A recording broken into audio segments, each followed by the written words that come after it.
से मैं दो किताबों के हवाले देता हूँ। तरक्की तरक्की तरक्की, वो कित्थे पहुँच गई, असी पीछे रह गए, वो कहाँ चले गए, हम कहाँ रह गए, तरक्की तरक्की, ये सब बुलशिट है। इसमें कोई तरक्की नहीं है दुनिया में। पीटर फिलिप की किताब the giants who really rules the world, उसने कहा कि 80% से ज़्यादा दौलत 1% के हाथ में।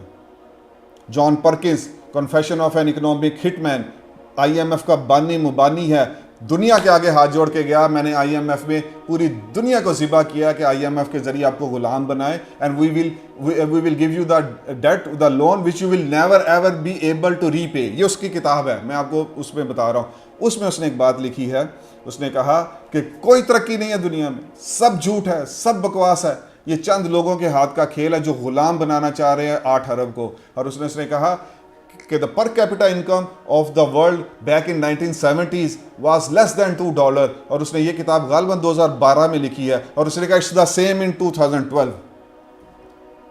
अद्धी दुनिया को पानी नहीं, अद्धी दुनिया भुखी मरदी पई है, और आपको पढ़ाया जा रहा है जी कि असी मौलवी की वजह तो पिछे रह गए। मौलवी ने तो कभी अगे जान नहीं देना, मौलवी ने जितना फड़िया ना तो मौलवी ने अगे जान नहीं देना, तो बस साबित हुआ कि हमारे पाकिस्तान में और मुसलमानों के पीछे रहने की वजह मौलवी।